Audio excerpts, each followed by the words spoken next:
Hello and welcome to Create Gallery and Frame. Today we have a special artist. We'd like to do an interview by the name of Carl Rowe. Every once in a while a new gallery gets a great established artist, and Carl has given us the privilege of giving us a little interview here today, and just like to get to know him. Just to open things up, I'd like to ask, could you share a little bit about your personal journey as an artist and what drew you into painting landscapes?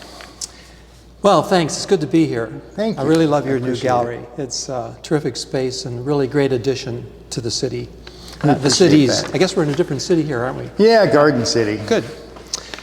My first encounter with the arts was when I was 8. Oh, okay. My mother bought me a trumpet for my 8th birthday. I grew up in the Midwest on a farm, and I had hay fever, which is hard to do on a farm. I imagine so. She was hoping, I think, that by blowing into this thing, it would maybe help my lungs. Yeah, right. So I'm not sure it did, but I really liked blowing into it and got pretty good at it. Right.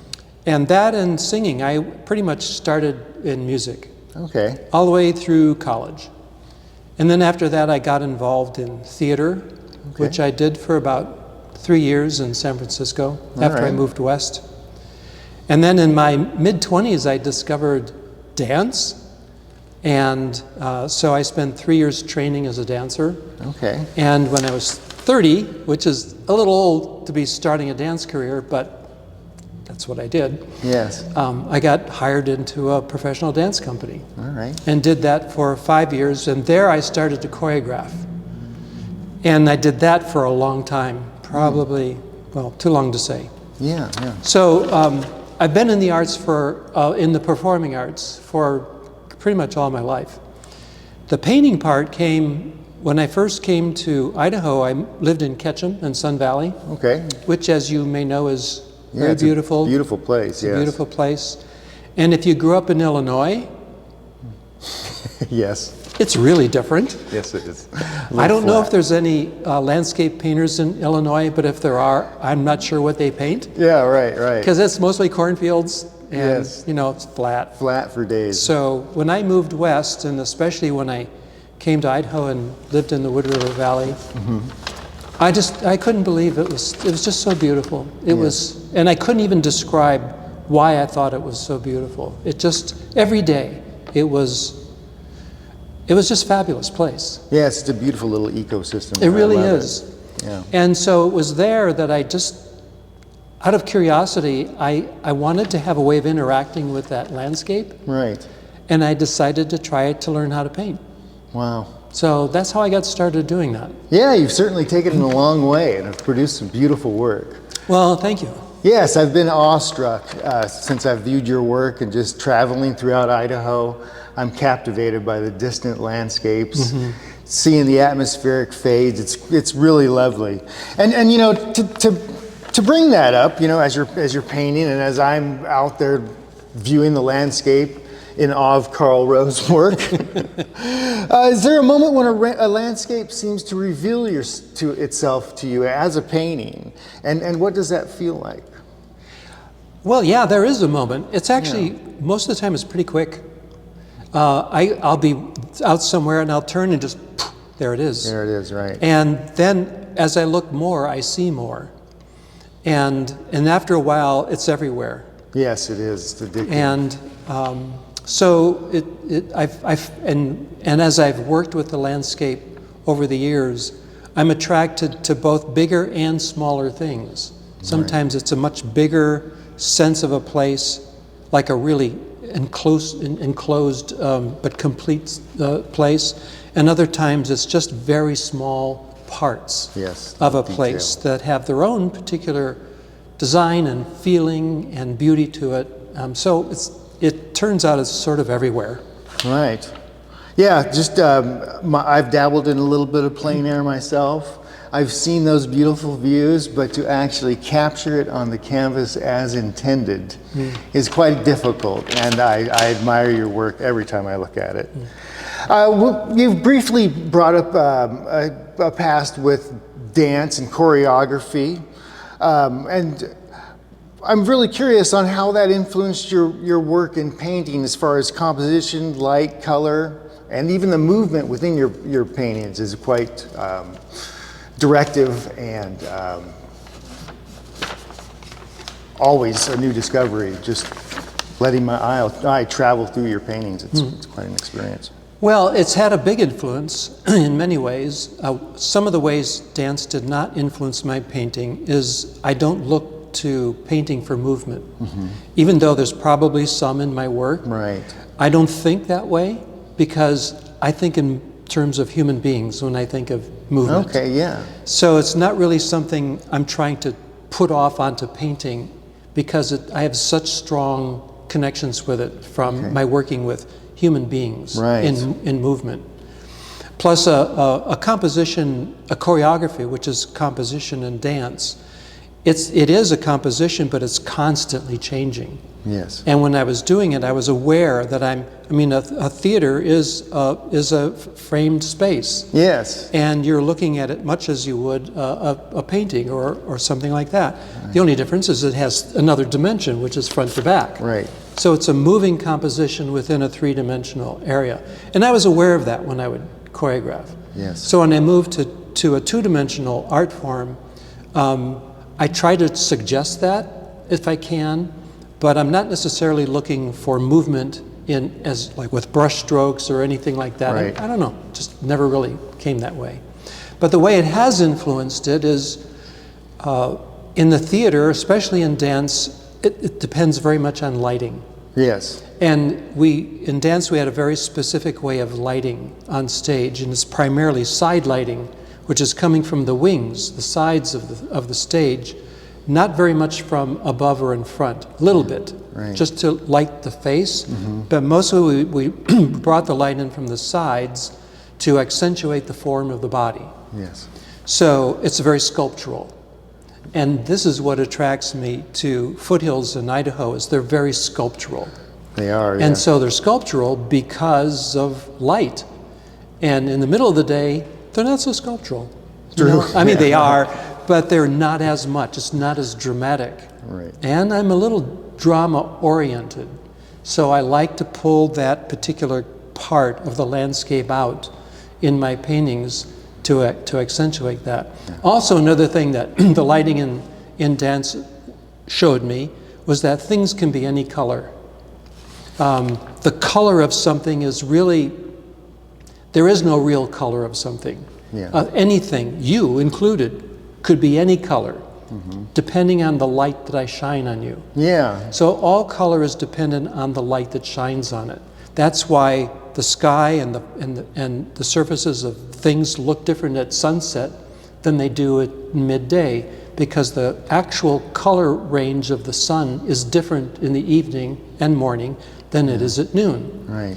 So it allows me to feel a little freer about color when I work on landscape.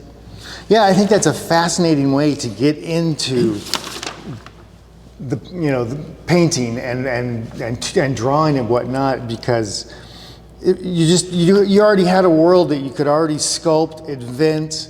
You kind of had a head start. And then us youngsters that have come along, we're always trying to follow the light. If you don't get your light right, it's not really comprehensive. So I find that fascinating. And with all that in mind, your compositions feel very intentional, and your viewers seem to have a vantage point within these compositions. Is there a particular technique you have or frame of mind as you're beginning your compositions with this in mind? Well, yes, certainly at the beginning, because composition is about choices. Yes. And I think it was Edward Manet who said that he was a French painter long ago. Right. And he painted this one particular mountain that he could see from his property many, many, many, many times. Okay. And someone, I think, asked him once, why do you keep painting the same mountain so many times? He said, well, I paint it, and if I take one step over here, I have a new composition. Right. So for him, it didn't matter. It was where he stood which determined what he was seeing. And that's why compositions exist everywhere. Right. because it's simply a matter of organizing things that you see, because that's what composition is. And you can take great meticulous care with, if you were setting a table or doing many things of creating a composition. Yeah. But for me, the challenge and the fun, frankly, is, well, I don't get to rearrange nature. No. And I'm a landscape painter. I'm pretty much of a dedicated landscape painter. So I'm not doing still life where I can arrange it. But I'm looking for composition when I'm out there in nature. And it's there. It's actually all over the place. So that's a big part of it. And well, I think that's, I don't know. Yeah, no, it's just a fascinating detail I've been enjoying in your paintings. Just how it's just really solidified, you can really feel where the viewer is. Well, another thing that I did learn in choreographing and for the theater, and again, this has to do with light partly, but it's the idea of as a visual, and choreography is a visual art form also, but in any of the visual art forms, the seer's eye is, we're trying to direct the seer's eye. True, yes. We are trying to, we're trying to get their attention. And then once we have their attention, we like to move it around. Ideally, so they see everything. Yes. In dance, I learned that I could control, sounds a little weird, I could control what people were looking at by how I made bodies move and what I did with light. I could make people appear and disappear, even if they did or didn't leave the stage. Yes. Because once you change your focus, everything else goes away, even if it's still there. In fact, I did a dance once where I had everybody was on the floor. It's a real quiet section. Everybody's on the floor, and suddenly they all jump up and run around the stage and do stuff. Yeah. Except I left one dancer on the floor. And I did that deliberately because I knew people would not see that dancer. Because everybody else is running around and their eyes are going like this, and then they'll see out of the corner of their eye, they'll see someone finally stand up, and where'd they come from? Yeah, it's a neat psychological experiment. It is. Yes. So in working with composition, and this is things that, again, Edward Manet had a lot to say about this, about how we direct an eye around, and especially because I don't frame my paintings, I'm pretty concerned about keeping people's attention into the composition. It doesn't mean somebody couldn't frame them if they wanted to, but I don't. And so that's a matter of line, of volume, of sizes, of shapes, where they're positioned, because we tend to look at the big thing right away. Like right now, I'm looking right across there and I see a bird's head. Right. And my eye goes right to the eye because it's red. True. And then I start looking around, and my eyes are starting to work around. I never look at the top of that canvas. You don't either. No. Because it's just white.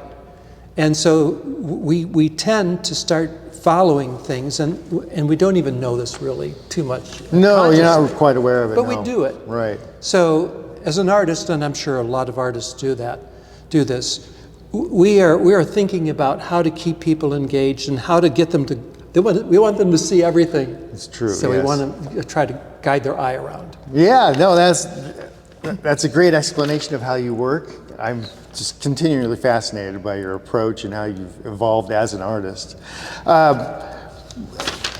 As we've talked about these paintings and your artwork, is there anything that you like the viewer to leave your artwork with after they've viewed it? And well, I'd like them to leave with it. Yes, that would be a great thing.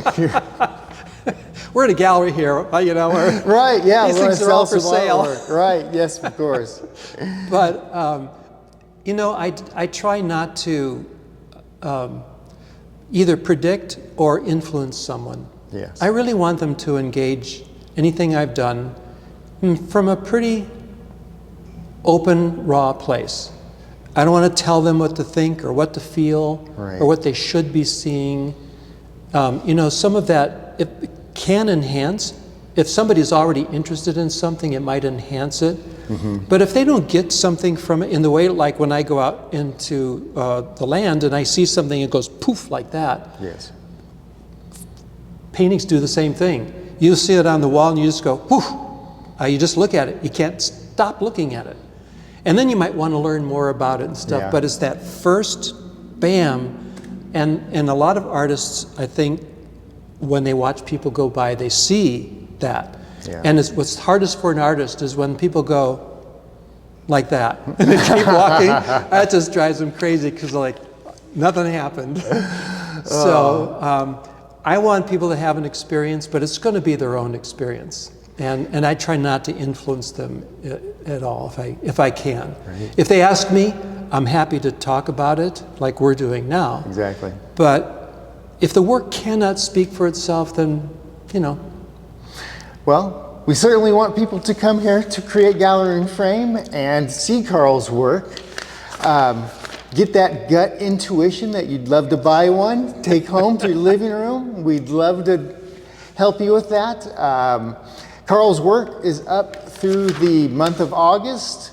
We're having lots of activity here, so please come and see us. We hope to see you soon. Thank you.